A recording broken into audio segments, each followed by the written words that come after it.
Hello everyone, welcome back to my channel. कैसे हो आप सब लोग? आई होप आप सब लोग ठीक होंगे। तो आज जो है व्लॉग नहीं बनाया मन नहीं था आज व्लॉगिंग करने का बिल्कुल भी। तो मैंने सोचा क्यों ना आज मैं आप सबके साथ में एक ऐसे टॉपिक पे बात करूं जो कि लेडीज़ को से रिलेटेड है और उन लेडीज़ से रिलेटेड है जो कि अपनी प्रेगनेंसी के फेजेस में हैं। अब आप लोग ये सोच रहे होंगे कि उनके बारे में क्यों बात कर रही हूँ। क्या होता है ना फ्रेंड्स कि हम लेडीज़ की टाइम की जो लाइफ होती है ना, उसमें एक टाइम जो प्रेगनेंसी का होता है ना, ये बड़ा ही टफ होता है, बहुत ही प्रॉब्लमेटिक होता है, जिसमें हमें बहुत सारी परेशानियों का सामना करना पड़ता है। जितना ये फेज़ हमें अच्छा लगता है ना, उतना ही ज़्यादा तकलीफ भरा भी होता है। तो इसमें एक सबसे ज़्यादा कॉमन प्रॉब्लम जो हमारे साथ में होती है प्रेगनेंसी में, वो है कॉन्स्टिपेशन। ये अधिकतर सभी लेडीज़ को हो ही जाती है। तो मुझे लगा कि क्यों ना मैं आज इस टॉपिक पर बात करूं। तो आज आप लोगों को बताते हैं कि इसको जो है बिना दवाइयों के इस कॉन्स्टिपेशन की परेशानी को हम प्रेगनेंसी में कैसे ठीक करें, क्योंकि ये प्रॉब्लम ज़्यादातर प्रेगनेंसी में रहती है, उसके बाद ठीक हो जाती है। लेकिन प्रेगनेंसी के टाइम पे अगर कॉन्स्टिपेशन इतना ज़्यादा रहने लगता है, मतलब कि मेरे को तो था और मुझे ऐसा लगता है कि हर लेडीज़ को ज़्यादातर होता है। उस टाइम पे क्या होता है ना कि आपको 3-3 4-4 दिन तक आपकी ये कंडीशन होती है कि आप फिर फ्रेश नहीं हो पाते, आप खाना नहीं खा पाते ढंग से, और ज़्यादा वजन कम होने लगता है। फिर डॉक्टर हमें मेडिसिन प्रिस्क्राइब करती है, जो हमारी गायनी होती है वो कहती है कि पाउडर देती हैं या फिर सिरप फॉर्म में हमें मेडिसिन देती हैं कि ताकि हमारा स्टमक जो है वो क्लीन हो सके। लेकिन वो भी यही बोलती हैं, जो हमारी गायनी होती हैं वो भी यही बोलती है कि कोशिश करिए कि नेचुरली आप फ्रेश हो सके, आपको इस सिरप या फिर पाउडर की ज़रूरत ना पड़े। तो होता क्या है ना कि हमारी कुछ जो आदतें होती है उसकी वजह से भी हमें कॉन्स्टिपेशन रहता है। बाकी तो देखिए प्रेगनेंसी में कॉन्स्टिपेशन होता ही है, लेकिन अगर हम उसको अपनी डाइट के हिसाब से चेंज कर दें, मतलब हमारी डाइट को अगर हम अच्छा रखें, तो ये जो कॉन्स्टिपेशन प्रॉब्लम होती है ना, इससे हमें नेचुरली आराम मिल जाता है। तो चलिए बताती हूँ कि आपको ऐसा क्या करना चाहिए, एडवाइस दे रही हूँ, आप फॉलो करके देखना। आपको जो है आपको पाउडर या फिर सिरप की ज़रूरत नहीं पड़ेगी स्टमक क्लीन करने के लिए। आप बॉडी में अपने आप ही रिफ्रेश फील करोगे, मॉर्निंग में आप फ्रेशन अप आसानी से हो पाएंगे और आपको दवाई की ज़रूरत भी नहीं पड़ेगी। चलिए बात करते हैं कि डाइट में ऐसा क्या करें। तो सबको पता है फाइबर रिच फूड खाना होता है, लेकिन हम सिर्फ फाइबर रिच फूड खाने से ही कॉन्स्टिपेशन ठीक नहीं हो जाएगा आपका। क्योंकि क्या होता है ना फ्रेंड्स कि प्रेगनेंसी में हमारी जो आते हैं वो बहुत ज़्यादा प्रॉब्लम में आ जाती हैं, सिकुड़न होने लगती है, हमारे गर्भ के बढ़ने की वजह से बहुत सारी दिक्कतें आती हैं। तो खाना क्या है, कब कोशिश करिए कि जितना हो सके लिक्विड वाली चीज़ें खाइए। मीन्स जैसे हम रोटी खाते हैं, सब्जी खाते हैं, तो रोटी कम खाइए, और जो लिक्विड वाली चीज़ आप अपने सब रोटी के साथ में बना रहे हो वो ज़्यादा मात्रा में खाइए। जैसे कि दाल सभी के घरों में बनती है, और दाल प्रेगनेंसी में फ़ायदेमंद भी होती है। तो दाल तो अपने खाने में रेगुलर रखिए ही रखिए। उड़द की मत खाइए, उड़द की दाल से फ़ायदा नहीं होता है। लेकिन हाँ, बाकी चाहे आप कोई भी दाल खा लो, चाहे मसूर की दाल हो, मूंग की दाल हो, अरहर की दाल हो, ये तीनों ही दालें आपको कॉन्स्टिपेशन में आराम देंगी। लेकिन कैसे देंगी ये बताते हैं। कम से कम आप बड़े कटोरे भर के दाल लीजिए। रोटी अगर आप 4 खाते हो, 2 खाते हो, 3 खाते हो, जितनी भी खाते हो ना, उसकी जस्ट कम कर दो उसकी क्वांटिटी रोटी। क्योंकि रोटी अगर आप ज़्यादा खाओगे तो आप दाल की जो मात्रा मैं बता रही हूँ ना कटोरा भर के, वो आप खा ही नहीं पाओगे। क्योंकि रोटी जब हम खा लेते हैं तो दाल हम उतनी नहीं पी पाएंगे। कोशिश करनी क्या है, रोटी कम खाइए, उस दाल को भर भर के कटोरे आप लीजिए अपने अपनी डाइट में। और वो भी गरम दाल, गुनगुनी भी नहीं, गरम दाल, उसको सूप की तरह पी जाइए। उससे क्या होगा ना फ्रेंड्स, मुझे ना जुकाम हो रखा है, इसलिए मेरा बार बार जो है ना वो नोज पे हाथ जा रहा है, सॉरी। तो आप जो है कोशिश करिए कि दाल एकदम गर्म हो, जैसे चाय होती है ना, सूप होता है ना, बिल्कुल उसको शिप शिप करके दाल को पी जाइए। रोटी वगैरह सब फिनिश करने के बाद दाल को एक्स्ट्रा लीजिए। ये मेरी डॉक्टर ने भी मुझे एडवाइस दी थी और उससे मुझे बहुत फ़ायदा हुआ था। मुझे पाउडर की बाद में ज़्यादा ज़रूरत नहीं पड़ी, क्योंकि जब कॉन्स्टिपेशन की शुरुआत होती है ना, हमारे सेकेंड ट्रिमेस्टर में आके ज़्यादा होती है।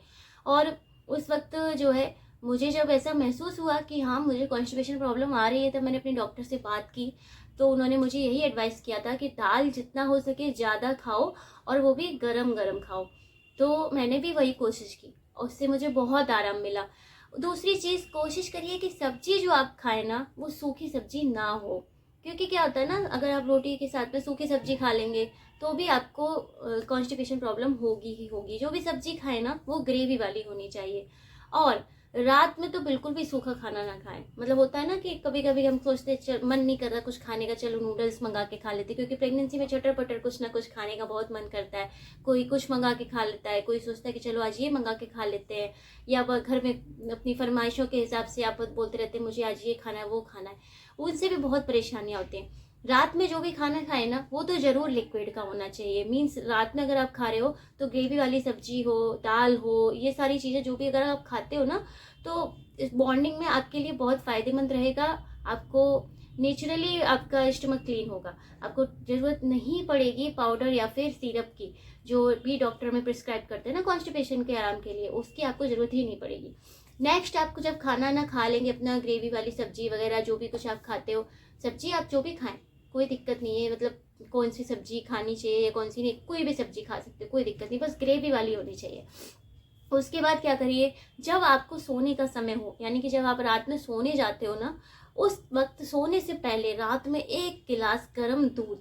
अब आप कहेंगे दूध तो कॉन्स्टिपेशन बढ़ाता है। हाँ, दूध बढ़ाता है, लेकिन आप कोशिश करिएगा टोन वाला मिल्क लीजिएगा, फुल फैट मिल्क मत लीजिएगा। अगर आपके यहाँ ओरिजिनल मिल्क आता है, मीन्स पैकेट वाला नहीं आता है, तो जो मलाई वगैरह होती है ना दूध पे जमी हुई, वो सब हटा के बिल्कुल वैसा मिल्क लीजिएगा। और उसके बाद उसमें क्या करिए, इतना उसको गर्म कर लीजिए जैसे चाय होती है ना, कॉफ़ी होती है ना, उसके तरीके से दूध गर्म होना चाहिए बिल्कुल। और उस तरीके से आप पीजिए उस दूध को जैसे आप चाय पीते हो ना, शिप शिप करके गरम गरम दूध। बिल्कुल गुनगुना नहीं लेना है और ना ही ठंडा लेना है, गर्म दूध लेना है। रात में सोने से पहले बिल्कुल जब बेड पे जाने वाले हो उस वक्त आप उस दूध को पी लीजिए। क्या होता है ना कि रात भर में जब हम गरम गरम दूध पी के सोते हैं ना, तो उससे क्या होता है ना, बॉडी में अपने आप ही, जैसे हमारी बॉडी तो काम करती रहती है ना, हमारी आदतें तो काम करती रहती हैं, तो आपको सुबह आप महसूस करेंगे कि बॉडी इतने अच्छे से आपको क्लीन महसूस होगा ना आपके स्टमक में, कि आपको ज़रूरत ही नहीं पड़ेगी ये सिरप या फिर जो दवाइयाँ हैं, क्योंकि वो कहीं ना कहीं देखो नुकसान करती है। हम उसके हैबिचुअल हो जाते हैं, फिर प्रेगनेंसी के बाद भी आपको ये प्रॉब्लम्स फेस करनी पड़ेंगी। आपको लगेगा कि यार अभी भी मुझे ऐसा क्यों लग रहा है कि मुझे ये सिरप लेना चाहिए।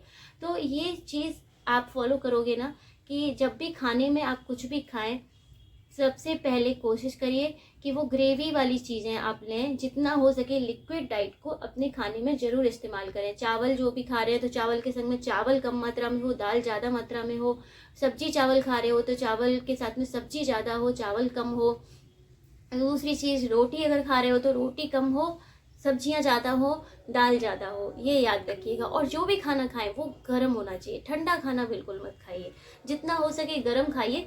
गर्म खाने से ना भी कॉन्स्टिपेशन में आराम मिलता है। और अगर बाई चांस आप प्रेगनेंसी के फेज में नहीं भी हो और आपको नॉर्मली भी कॉन्स्टिपेशन रहता है, तो आप इन चीज़ों को फॉलो जरूर करिएगा। आप खाने में ना ड्राई चीज़ें मत खाइए। सूखी चीज़ों से क्या होता है ना, उससे कॉन्स्टिपेशन और बढ़ता है। पानी तो हमें पता ही है कि पानी जितना हो सके ज़्यादा पीने से भी कॉन्स्टिपेशन में आराम मिलता है।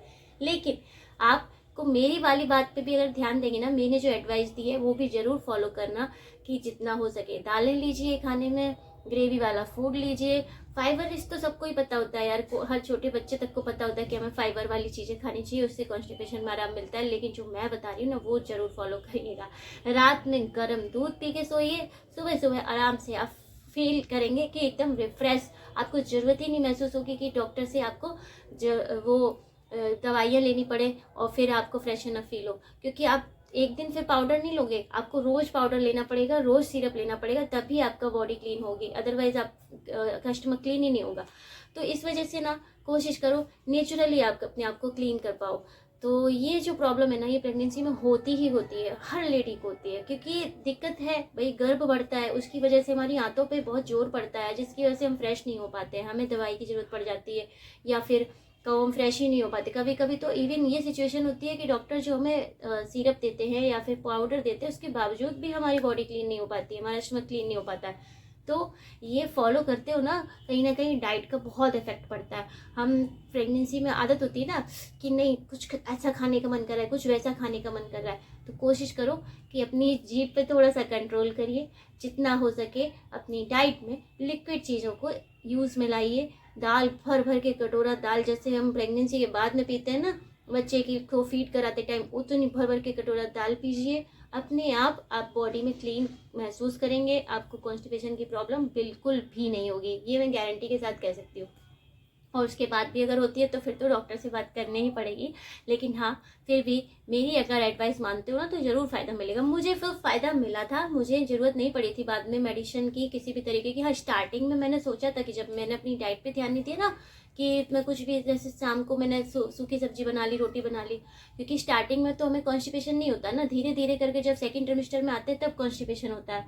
तो जब तक उस फेज में आए, जब तक वो सूखी सब्जी खा रहे हैं, कभी कुछ खा रहे हैं, उसकी वजह से प्रॉब्लम होती थी।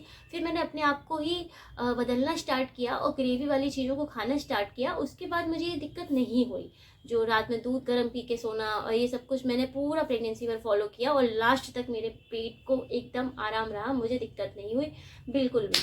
तो अगर आज का वीडियो मेरा हेल्पफुल लगा हो प्रेग्नेंट लेडीज आप लोगों को, तो ज़रूर मुझे कमेंट करके बताना। और अगर आपकी स्टार्टिंग फेज में हो प्रेगनेंसी के तो भी बहुत ध्यान देना, क्योंकि अगर आप अभी फर्स्ट ट्रिमेस्टर में हो ना तो सेकंड ट्रिमेस्टर में आते आते कॉन्स्टिपेशन जरूर हो जाएगा। तो ये अभी से ही फॉलो करेंगे ना तो कॉन्स्टिपेशन वाली दिक्कत पे नहीं पहुंचेंगे, ये जरूर फॉलो करिएगा, क्योंकि होता है सेकंड ट्रिमेस्टर थर्ड ट्रिमेस्टर में आते आते भाई तंगड़े लेवल का कॉन्स्टिपेशन हमें स्टार्ट हो जाता है, हमें बहुत ज़्यादा अपनी केयर करने की ज़रूरत पड़ती है। तो मिलेंगे आपसे नेक्स्ट वीडियो में, नेक्स्ट व्लॉग में, तब तक के लिए tata bye bye, see you.